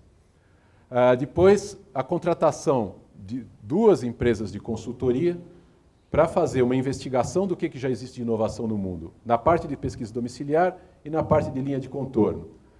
E no caso da domiciliar, vai um pouco além, porque é apontar caminhos de desenvolvimento de propostas e apoiar a realização de um hackathon para desenvolvimento de aplicativos daquilo que o trabalho da consultoria apontar como caminhos viáveis para a aplicação mais imediata. E, por fim, uma pesquisa piloto de quem for, daquilo que for premiado, que for escolhido no hackathon também. Então, a gente pretende ir até o fim do ciclo para ver se daqui a 5 anos a gente consegue já trocar. A vantagem é que a pesquisa de mobilidade não tem a amarra da pesquisa OD, não tem a amarra de ter que alimentar o sistema de simulação. Portanto, a gente está com muita confiança que vai conseguir inovar bastante quando fizer a próxima pesquisa de mobilidade. Se isso tudo der certo, daqui a 10 anos, a gente não sabe como vai estar a tecnologia, né? Mas pelo menos não vamos chegar como calouros aí na hora de fazer a próxima pesquisa OD. Por fim, dizer a vocês, no site do metrô, que é o www.metrô.sp.gov.br/pesquisa-OD, tem lá um bocado de informações sobre a pesquisa OD, tudo que eu falei aqui hoje, com muito mais detalhes. Então vale a pena consultar se vocês estiverem interessados em conhecer detalhadamente, porque tem bastante informação, tem um texto bem legal lá. E também o número do 0800, que é a central de atendimento do metrô, funciona todos os dias da semana, das 5 da manhã à meia-noite. Qualquer dúvida sobre a pesquisa OD, liga para lá. Se eles puderem responder, se for uma dúvida mais simples, eles na hora resolvem. Se for uma pesquisa, vamos dizer, uma pergunta mais detalhada, mais técnica, como eu imagino que sairia de vocês aqui, eles transferem a ligação para alguém da nossa equipe lá, que aí pode esclarecer qualquer tipo de dúvida aí mais difícil que o pessoal da central de atendimento não conseguiria esclarecer. E também do ponto de vista de segurança, duvidou da veracidade da carta, apareceu alguém na porta sem ter chegado a carta antes, liga para esse 0800 aí, que a gente já dá o tratamento para garantir a segurança dos pesquisados.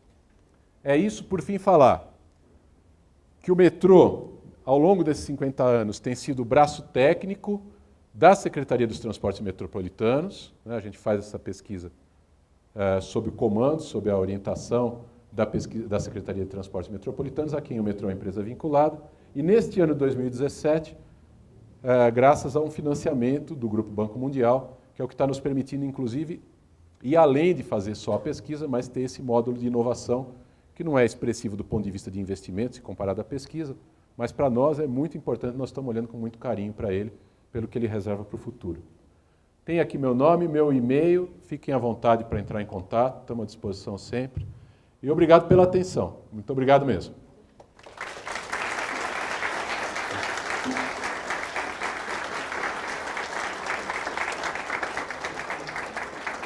Se quiser alguma pergunta, estou à disposição também. Pessoal, só temos a agradecer, né, a presença aqui do metrô, do arquiteto Luiz.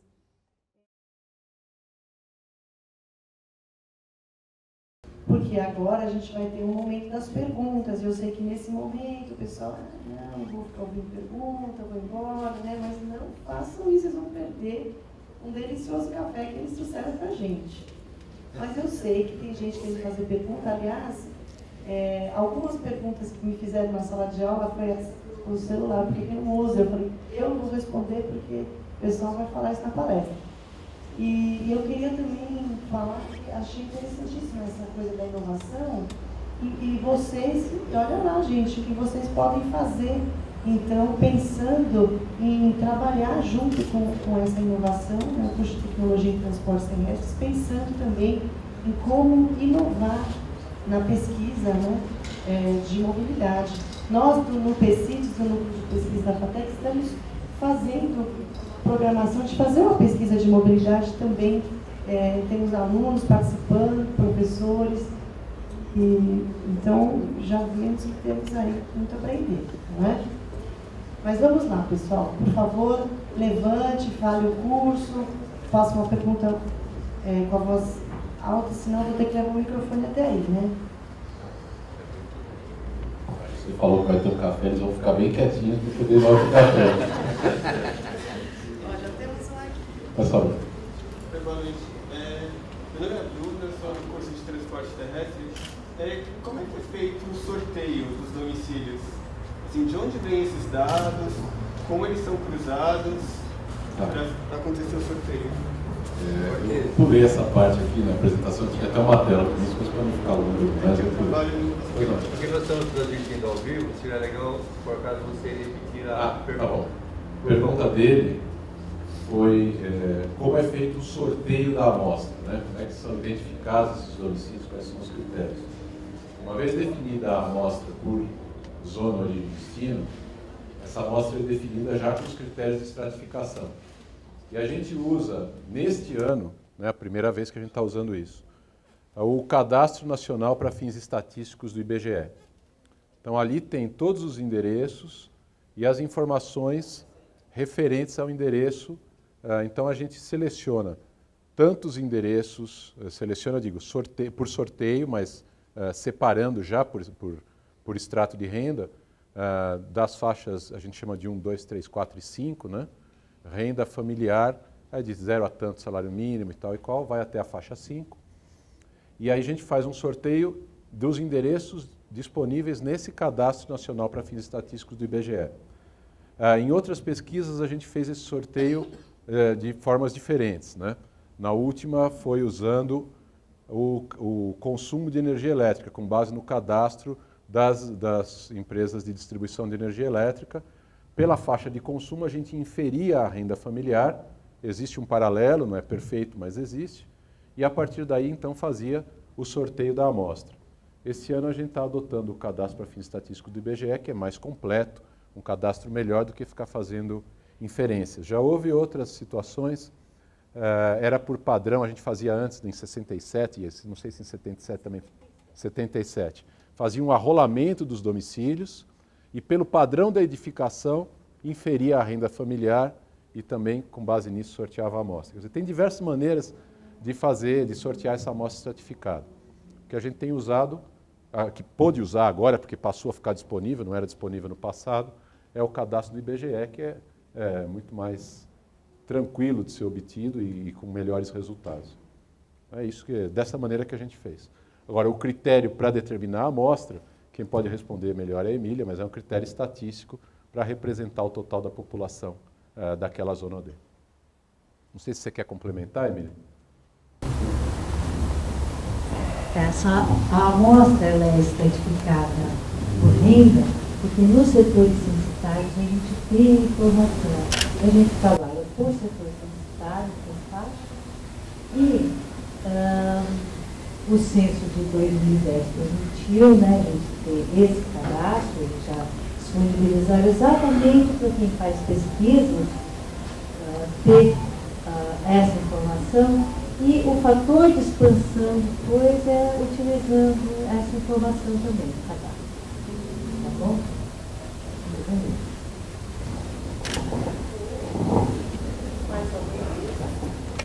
Melhor se fazer direto aqui já. Meu nome é Rafael, sou também estudante de transportes terrestres.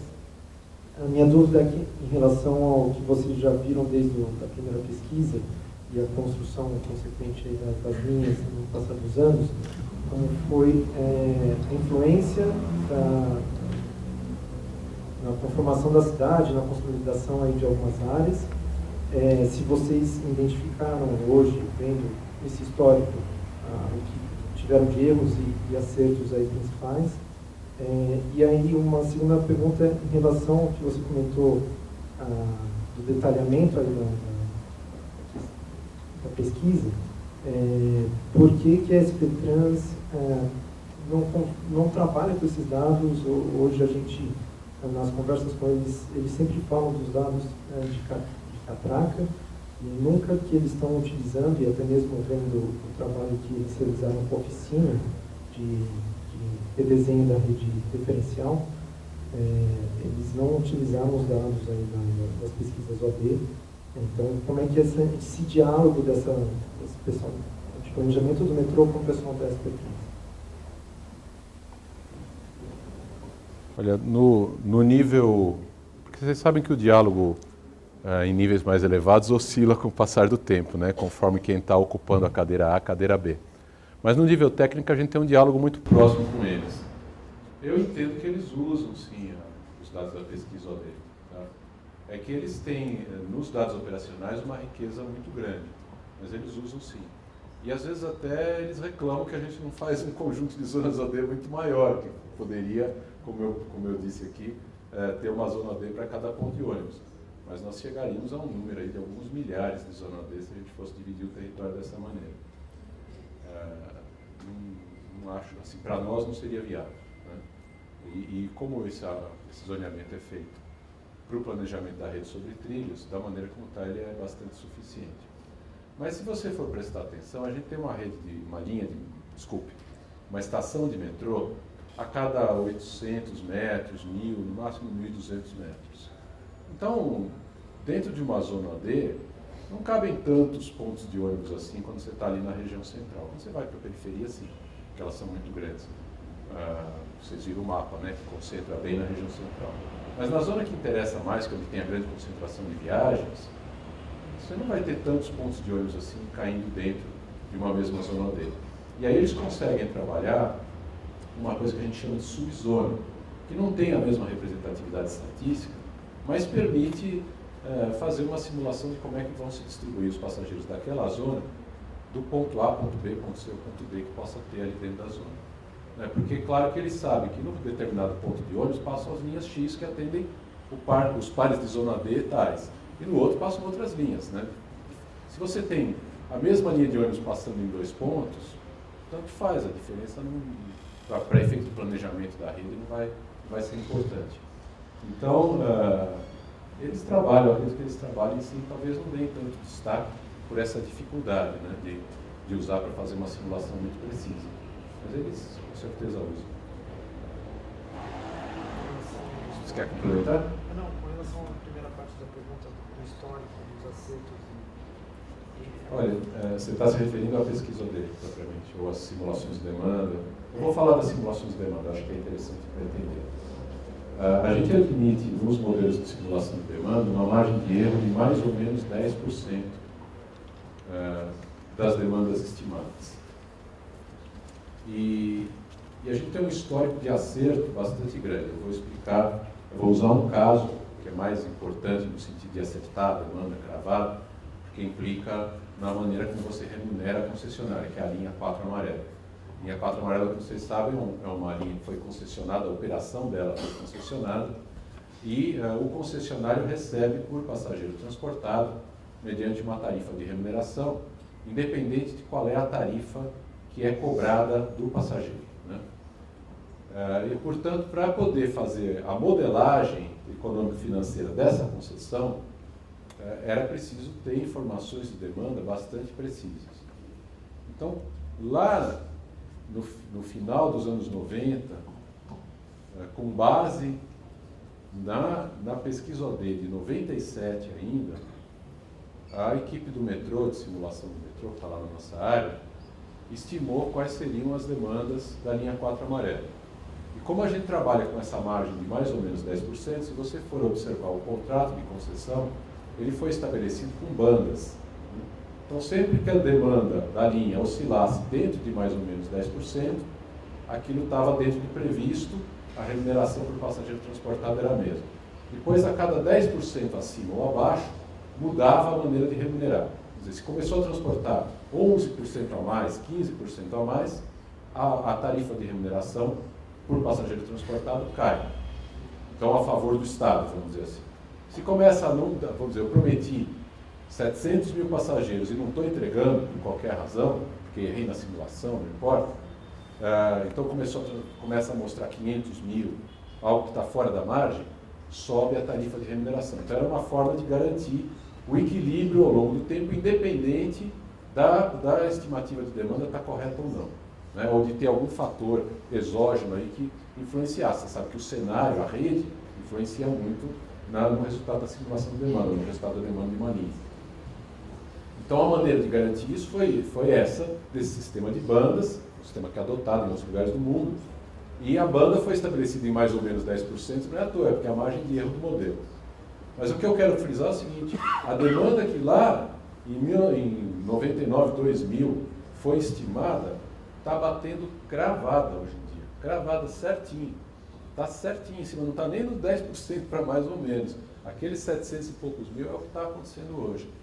Tem uma precisão muito grande e esse caso da linha 4 mostra bem. Mas se a gente pegar o histórico das simulações de demanda, isso é bastante firme. Então, o que você pode deduzir disso? O que você pode inferir disso? Que a pesquisa OD é feita com bastante qualidade, que os resultados da OD são bastante confiáveis, porque sem ele, você não alimenta o modelo de simulação. Se o modelo de simulação está dando resultados precisos, é porque a pesquisa OD está correta, está alimentando corretamente o modelo. Então, daí que a gente tira, vamos dizer assim, um parâmetro firme, né, realmente importante de controle da qualidade do resultado final das pesquisas OD.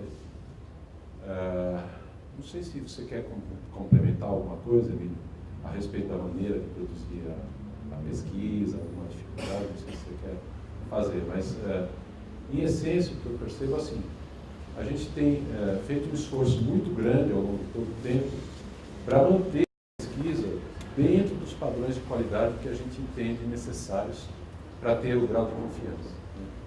E a gente tem conseguido isso, né? E a melhor demonstração é o resultado final do produto, que é o produto da simulação. E só confirmando isso tudo, a gente sempre tem uma preocupação, a gente acompanha durante a pesquisa por fontes secundárias, né? A questão do emprego, a questão do desemprego, a questão das matrículas, né? A gente faz a gente baliza isso durante a pesquisa e quando temos o resultado final também, elas estão sempre muito bem balizadas por dados secundários, seja de educação, seja de emprego, né, mercado de trabalho. Então, eu acho que essa preocupação garante muito, né, esses resultados do professor.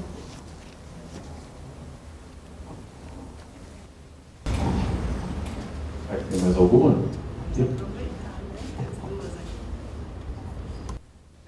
Boa noite, eu sou Anderson, também estudante de transporte terrestre. E minha dúvida é saber quanto tempo o metrô leva desde o seu planejamento inicial até conseguir gerar essa matriz de resultados para a gente. A etapa de planejamento da pesquisa, considerando os prazos de contratação, que são difíceis, né, longos, ela leva aí de 2 a 3 anos. Tá? Pelo menos um ano antes de começar as contratações, a gente precisa já estar trabalhando o planejamento e tal. A gente teve diversas contratações nesse ano de 2017, algumas foram mais rápidas, mas nenhuma menos de 6 meses para conseguir fechar um contrato, entre lançar iniciar o processo, né, dentro da própria companhia, passar por todas as etapas, lançar o edital, fazer o pregão, fazer as análises técnicas, de técnica e preço, e chegar à assinatura do contrato. E tivemos um caso lá que excedeu, chegou a quase 1 ano e meio. Né?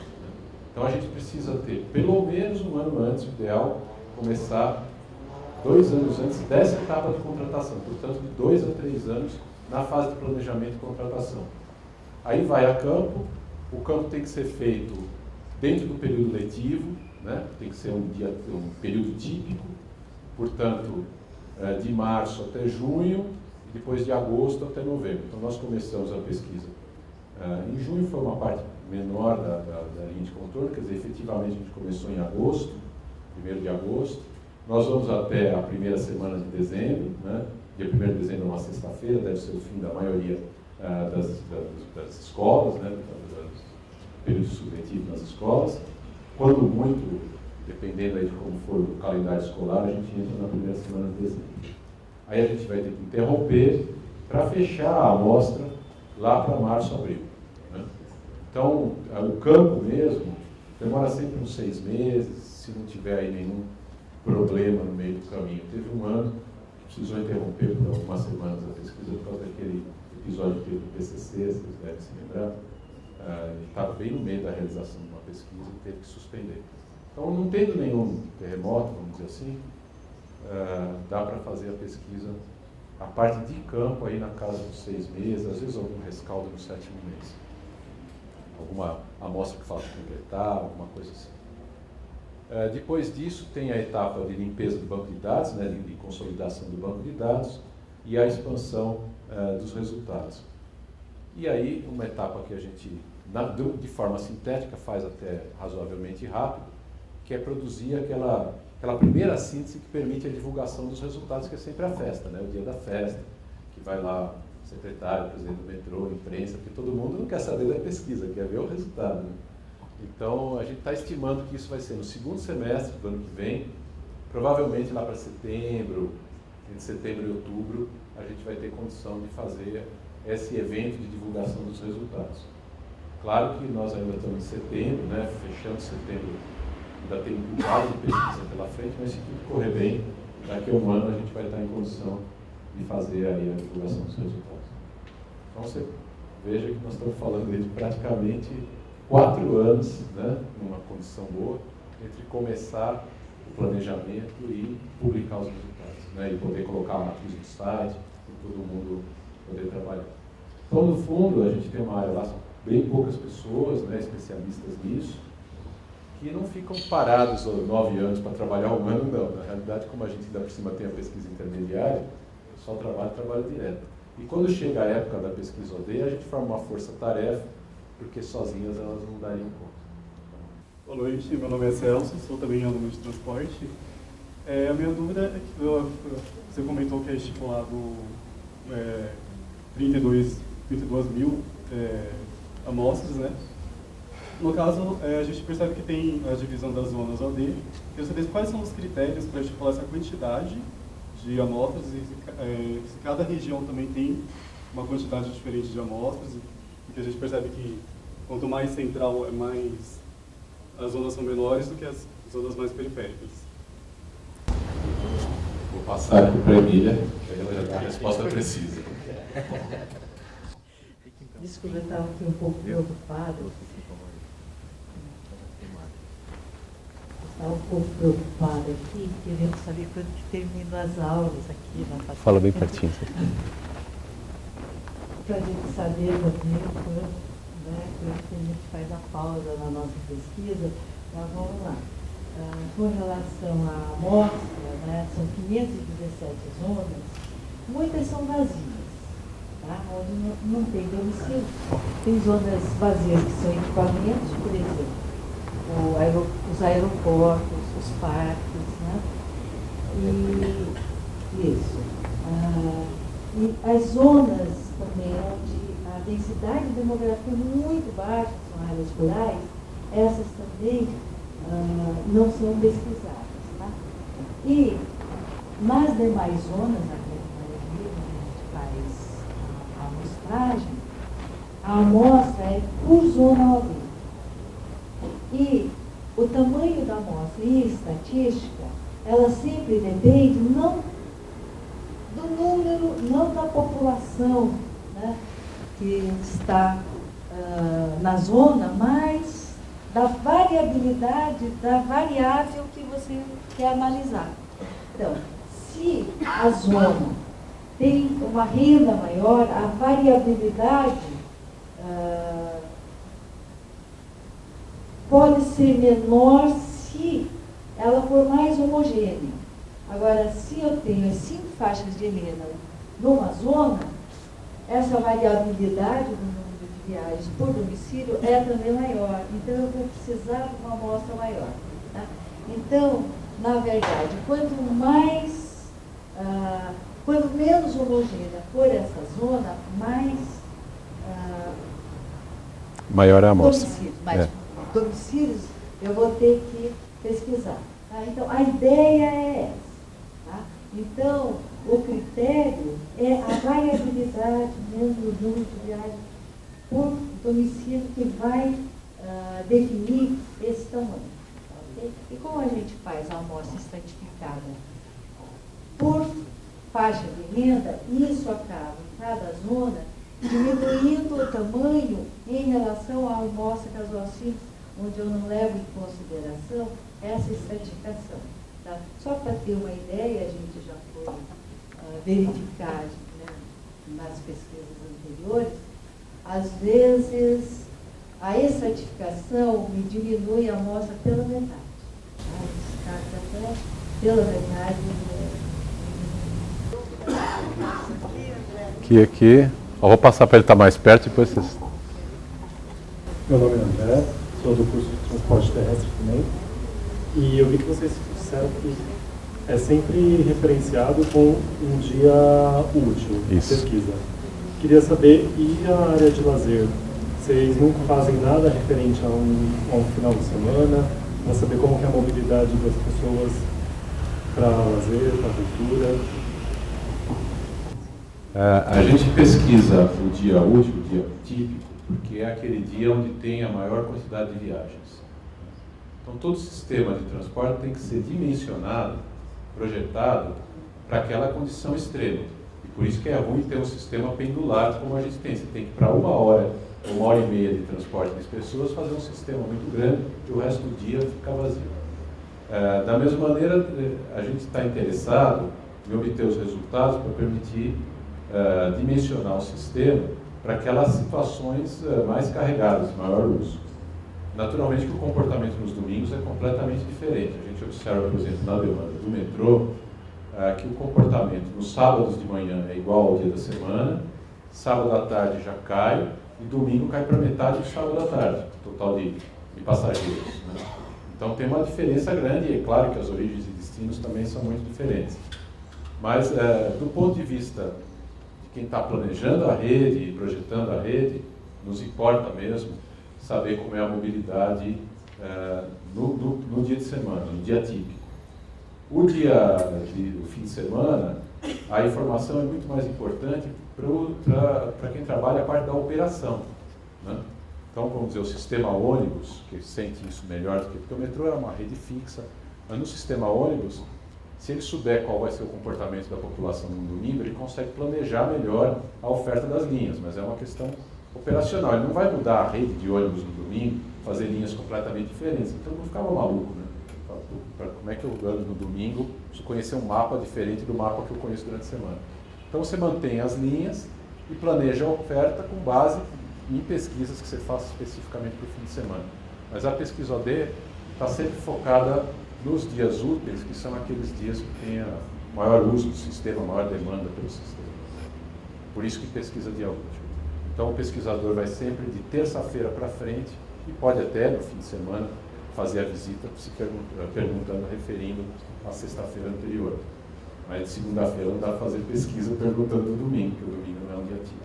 A pesquisa é origem e destino, né? Eu estava pensando na minha situação, por exemplo. Se fosse pesquisar na minha residência, minha mãe, por exemplo, estaria em casa, ela seria entrevistada. E ela não saberia, por exemplo, dizer que para mim chegar até o centro, eu vou de carro até o metrô e pego o metrô e vou até o centro. Tá? E eu gostaria de saber se vocês têm essa sensibilidade de, por exemplo, fazer o contrário. Ir até os polos que empregam, tá? Onde tem muita gente, e se vocês têm esse conhecimento daquelas pessoas que estão ali trabalhando, vão para determinadas áreas, ou seja, fazer o caminho inverso, no caso, ao invés da origem e do destino até a origem. Tá.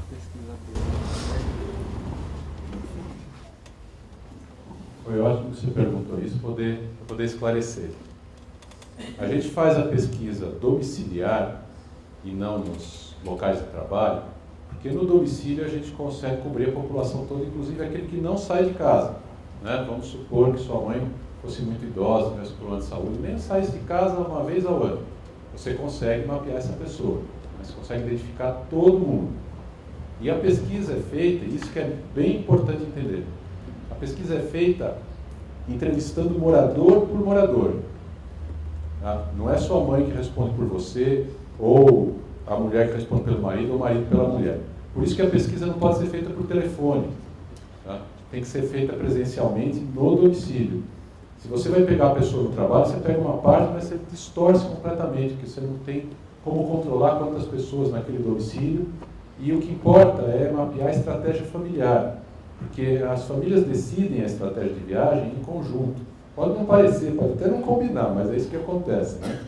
Você tem um carro, se você saiu com o carro, alguém deixou de usar esse carro, então influenciou a estratégia da tua família.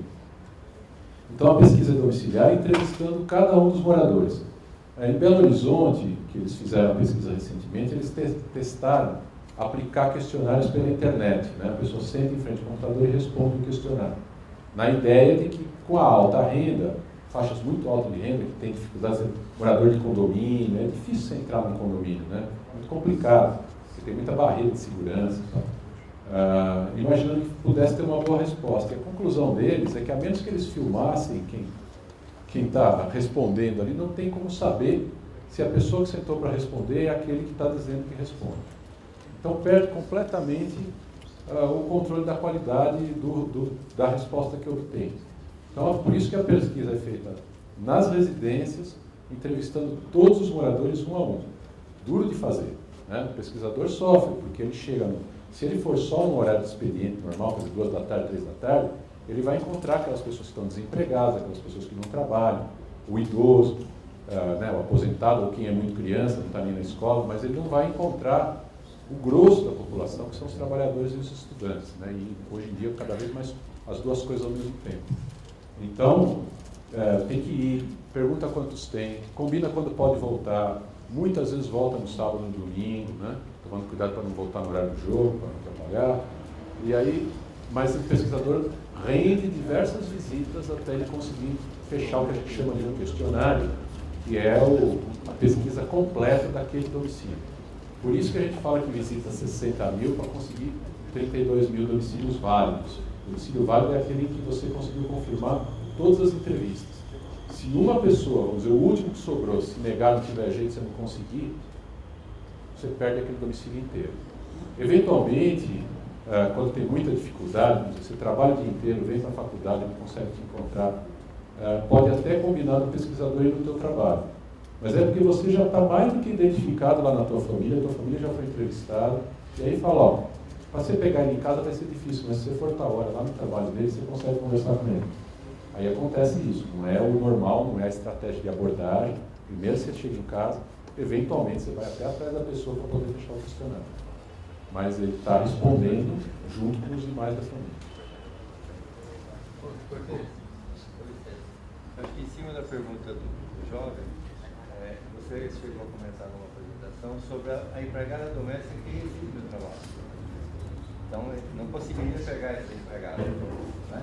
A empregada doméstica... Acho que é mais fácil você falar. A empregada doméstica que reside no trabalho, você não teria como pegar ela no destino, porque a origem dela, ela parte da residência que ela mora, que ela trabalha. Né? Na realidade ela não faz viagens. Ela não faz viagem, mas ela pode fazer viagem, né? Pode. Ela pode fazer viagem. Então, se você tem na sua residência uma empregada doméstica que reside, que mora na sua casa, ela vai de contra ao reverso. A estratégia realmente é a estratégia de pesquisar no domicílio, na residência das pessoas, e é muito importante isso, tem que entrevistar um a um todos os moradores. E essa é a grande dificuldade de aplicar a pesquisa. Porque não dá para chegar na porta, fazer perguntas genéricas e exatamente o que você falou. Não tem como um outro morador saber exatamente o que faz. Né? Eu sei a rotina grosseira, né? Sei que sai mais ou menos tal hora, vai de tal maneira, normalmente, para tal lugar. Mas o que fez ao longo do dia, tenho certeza que se perguntar amanhã lá em casa, ninguém vai saber dizer exatamente o que eu fiz hoje. Eu já fui e voltei para lá e para cá um monte de vezes, já puxei o índice de mobilidade um bocado. Então, fica à sua disposição. Bom, já estamos com o horário adiantado. Acho que podemos encerrar as perguntas. Tem mais alguém? Bom, então vamos encerrar as perguntas. Quer falar alguma coisa, André? Vamos passar a nossa salinha ali do fundo, que eu não sei se todos conhecem. Ô Leonardo, você pode ver se está aberto para mim a porta, por favor? Só faltava terem trancado, hein? Trancaram o café da gente. Tá aberto? Tá bom, gente. Então vocês podem ir se dirigindo ali para o fundo. Vocês vão com a gente para lá? Vamos, claro. E eles estarão com a gente ali também para um papinho mais íntimo, né? Tá bom? Muito obrigada, gente. Obrigado, gente. Obrigado.